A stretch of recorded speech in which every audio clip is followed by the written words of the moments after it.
नमस्कार, मैं वसीम। स्वागत है आप सभी लोग को इस वीडियो में। आज के हम इस वीडियो में बात करने वाला है कि बिहार दरोगा कैसे बने, how to become a sub inspector. Sub inspector बनने के लिए ऑल डिटेल ऑल इन्फॉर्मेशन इस वीडियो में स्टेप बाय स्टेप जानकारियां बताई गई है। जैसे मैं स्टेप बाय स्टेप जानकारियां ये बताएगी कि आपको सब इंस्पेक्टर बनने के लिए एजुकेशनल क्वालिफिकेशन क्या होनी चाहिए, यानी कि शैक्षणिक योग्यता, आपका पढ़ाई क्या होनी चाहिए, और आपका फिजिकल टेस्ट में आपका running test, high jump, long jump, ये सब कुछ कितना लिया जाता है, और फिजिकल मेजरमेंट टेस्ट में क्या होनी चाहिए सभी जाति के लिए, यानी कि आपका चेस्ट कितना होना चाहिए और हाइट कितना होना चाहिए और वेट कितना होना चाहिए। और जो रिटन टेस्ट होती है सब इंस्पेक्टर की, वो रिटन टेस्ट में आपका कौन कौन से सब्जेक्ट से सवाल पूछे जाते हैं, और जो वो सब्जेक्ट से पूछे जाते हैं वो कितनी प्रश्नों की संख्या होती है, और ये सभी प्रश्नों को सोल्यूशन करने के लिए समय सीमा कितना दिया जाता है, इस तरह का संपूर्ण जानकारी स्टेप बाय स्टेप देखेंगे। यानी कि सब इंस्पेक्टर बनने के लिए जो उसमें सिलेक्शन प्रोसेस होती है,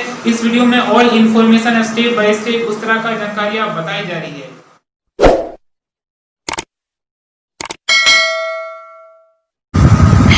पहला इंटरफेस कुछ इस तरह से देख पा रहे हैं। एजुकेशनल क्वालिफिकेशन की बात के लिए जाए, यानी सब इंस्पेक्टर बनने के लिए आपका पढ़ाई की बात के लिए तो होना चाहिए आपका bachelor degree in any stream any recognised university in India, यानी बैचलर की डिग्री प्राप्त होनी चाहिए किसी भी स्ट्रीम से। यदि आपके बैचलर की डिग्री प्राप्त है और यदि आपके सब्जेक्ट में बीएससी है, यानी कि साइंस है और कॉमर्स है या आर्ट्स है, बैचलर की डिग्री में किसी भी स्ट्रीम से यदि आप पास है, साइंस, कॉमर्स, आर्ट्स, तो आप आसानी से सब इंस्पेक्टर में फॉर्म अप्लाई कर सकेंगे। यहाँ पे लिखा हुआ है एनी स्ट्रीम, और यहाँ पे ये भी शो किया जा रहा है recognised university in India. India का किसी भी यूनिवर्सिटी से बैचलर की डिग्री प्राप्त होनी चाहिए, तो आप सब इंस्पेक्टर के लिए आसानी से आवेदन कर सकेंगे।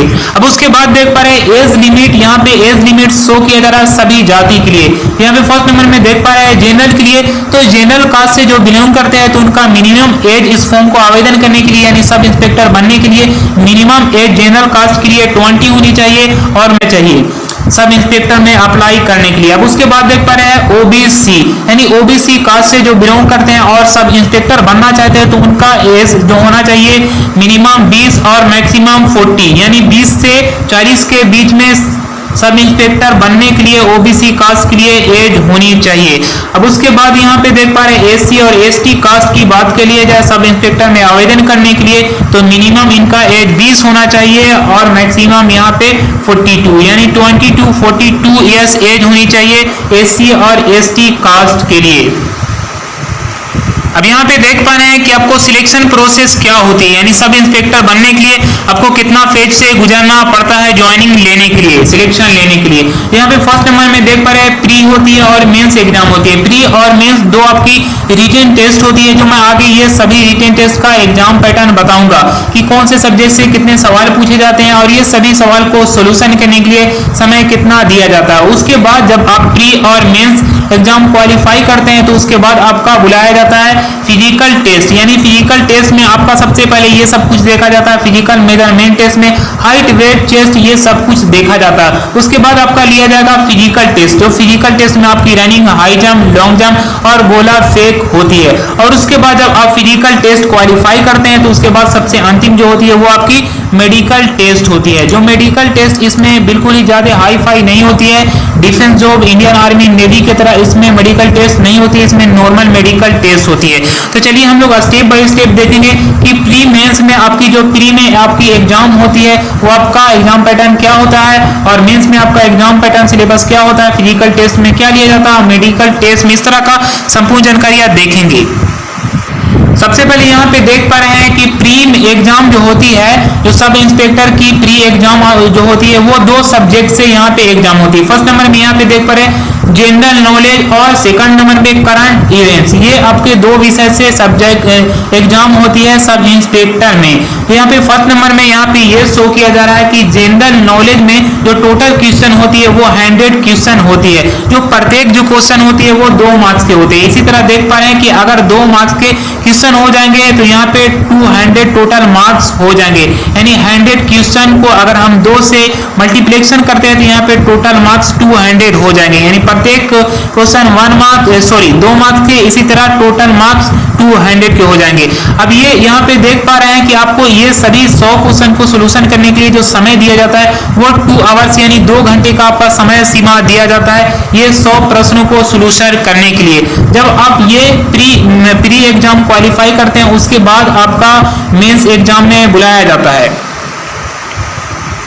लेकिन यदि आप क्वालिफाई नहीं कर पाते हैं तो यहीं से आप रिजेक्ट हो जाते हैं, और जब आप प्री एग्जाम क्वालिफाई करते हैं उसके बाद आपको मेंस में बुलाया जाता है। मेंस में 2 पेपर से एग्जाम होते हैं। जो फर्स्ट पेपर में आपका होता है जनरल हिंदी। जनरल हिंदी में आपका 100 सवाल पूछा जाता है, जो प्रत्येक होते हैं जो क्वेश्चन होते हैं वो 2 मार्क्स के होते हैं, यानी कि 100 क्वेश्चन और 200 मार्क्स के हो जाते हैं। ये 100 क्वेश्चन को सोल्यूशन करने के लिए 2 घंटे का आपका समय सीमा दिया जाता है। उसके बाद फर्स्ट पेपर के बाद आपका सेकंड जो पेपर होता है वो आपका सेकंड पेपर में यहाँ पे शो किया जा रहा है। ये सभी आपके सब्जेक्ट से सेकंड पेपर में सवाल पूछे जाते हैं। जो फर्स्ट नंबर में यहाँ पे लिखा हुआ है जनरल हिस्ट्री और general science, mathematics, Indian history, civics, geography of India और मेंटल एबिलिटी टेस्ट भी ये आपका मेंस एग्जाम सब इंस्पेक्टर में होता है। जब आप मेंस एग्जाम क्लियर करते हैं उसके बाद आपका फिजिकल टेस्ट के लिए बुलाया जाता है। जो फिजिकल मेजरमेंट टेस्ट में मेल कैंडिडेट के लिए हाइट कम से कम जनरल और ओबीसी कास्ट से बिलोंग करते हैं तो उनका हाइट कम से कम 165 सेंटीमीटर हाइट होनी चाहिए जनरल और ओबीसी कास्ट से जो बिलोंग करते हैं, और मेल है तो उनका कम से कम 165 सेंटीमीटर हाइट होनी चाहिए। और यदि हम चेस्ट की बात के लिए जाए तो 81 टू 86 सेंटीमीटर चेस्ट होनी चाहिए जनरल और ओबीसी कास्ट से जो बिलोंग करते हैं, यानी कि 81 सेंटीमीटर आपका मिनिमम होना चाहिए और आपका इसमें 5 सेंटीमीटर चेस्ट का फुला होनी चाहिए, यानी 81 टू 86 सेंटीमीटर जनरल और ओबीसी कास्ट के लिए चेस्ट होनी चाहिए। अब इसी तरह देख पा रहे हैं मेल कैंडिडेट हैं और एससी और एससी कास्ट से बिलोंग करते हैं तो उनका हाइट मिनिमम 160 सेंटीमीटर हाइट होनी चाहिए एससी और एससी कास्ट के लिए। यदि हम चेस्ट की बात के लिए जाए तो 79 सेंटीमीटर मिनिमम और 5 सेंटीमीटर फुलाव करने के बाद 84 सेंटीमीटर चेस्ट हो जानी चाहिए एससी और एसटी कास्ट के लिए, 79 टू 84 सेंटीमीटर चेस्ट। अब उसके बाद देख पा रहे हैं फीमेल के लिए, तो फीमेल के लिए बात के लिए जाए तो फीमेल जो जनरल और ओबीसी कास्ट से बिलोंग करते हैं तो उनका हाइट कम से कम 160 सेंटीमीटर होनी चाहिए, और जो फीमेल एससी और एसटी कास्ट से बिलोंग करते हैं तो उनका हाइट मिनिमम 155 सेंटीमीटर होनी चाहिए, 155 सेंटीमीटर। आप इसे स्क्रीनशॉट भी लेकर आसानी से समझ सकते हैं। ये जो इस जगह पे शो किया जा रहा है ये शारीरिक योग्यता होनी चाहिए पुरुष और महिला अभ्यर्थी के लिए।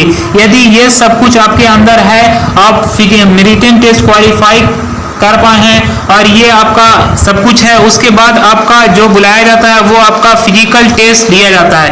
जो फिजिकल टेस्ट में ये सब कुछ देखा जाता है। मेल कैंडिडेट की बात के लिए तो सबसे पहले आपकी फिजिकल टेस्ट में रनिंग टेस्ट होती है, जो आपको रनिंग टेस्ट करना होता है, यानी दौड़ना होता है। 1.6 किलोमीटर की दूरी तय करनी होती है 6 मिनट 30 सेकंड में, यानी 1600 मीटर की दूरी तय करनी होती है 6 मिनट 30 सेकंड में पुरुष अभ्यर्थी के लिए। अब उसके बाद जब आप दूरी तय कर पाते हैं, रनिंग क्वालिफाई करते हैं, तो उसके बाद हाई जंप लिया जाता है। जो हाई जंप आपका मिनिमम 4 फीट कराना होता है, और उसके बाद हाई जंप लिया जाता है, लॉन्ग जंप लिया जाता है, जो लॉन्ग जंप 12 फीट करना होता है। उसके बाद यहाँ पे देख पा रहे हैं गोला फेंक भी फिजिकल टेस्ट में लिया जाता है। जो 16 पाउंड का गोला होता है वो 16 पाउंड का गोला हाथ से उठाकर 16 फीट कम से कम आपको दूरी फेंकनी होती है। ये जो शो किया जा रहा है फिजिकल टेस्ट, ये पुरुष अभ्यर्थी के लिए इसमें शो किया जा रहा है। अब उसके बाद देख पा रहे हैं फीमेल की बात के लिए, तो फीमेल के लिए जो रनिंग होती है वो 1 किलोमीटर की दूरी तय करनी होती है 6 मिनट में। यहाँ पे 1600 मीटर की दूरी तय करनी होती है पुरुष अभ्यर्थी के लिए 6 मिनट 30 सेकंड में। तो यहाँ पे रनिंग फीमेल की बात के लिए तो इनको 1 किलोमीटर की दूरी तय करनी होती है 6 मिनट में। अब उसके बाद देख पा रहे हैं हाई जंप जो महिला अभ्यर्थी के लिए जो ली जाती है वो 3 फीट करना होता है, और लॉन्ग जंप जो करना होता है वो 9 फीट करना होता है। और महिला के लिए गोला फेंक की बात के लिए तो मिनिमम 12 पाउंड का गोला होता है, वो 12 पाउंड का गोला हाथ से उठाकर 12 फीट फेंकना होता है। ये आपकी फिजिकल टेस्ट सब इंस्पेक्टर में ली जाती है। और जब आप फिजिकल टेस्ट में भी क्वालिफाई करते हैं तो सबसे जो अंतिम चरण होती है वो आपकी मेनली जो होती है वो आपकी मेडिकल टेस्ट होती है। जो मैं इस वीडियो में मेडिकल टेस्ट के लिए चर्चा नहीं किया हूँ, मेरी नेक्स्ट जो वीडियो आएगी वो मेडिकल टेस्ट पे संपूर्ण जानकारी आप बताई जाएगी। अब यहाँ पे देख पा रहे हैं सैलरी की बात की है तो आपका 7 पे के अनुसार बेसिक सैलरी जो होती है सब इंस्पेक्टर की वो 35,400 रुपया स्टार्टिंग मिलती है और इसमें कई सारे भी अलाउंस मिलते हैं यानी कि भत्ते मिलते हैं, जैसे में मिलते हैं HRA और यहाँ पे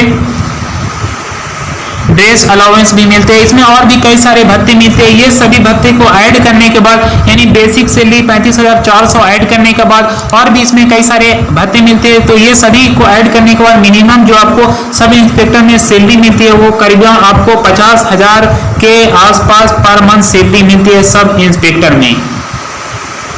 ये थी साथियों सब इंस्पेक्टर की और डिटेल और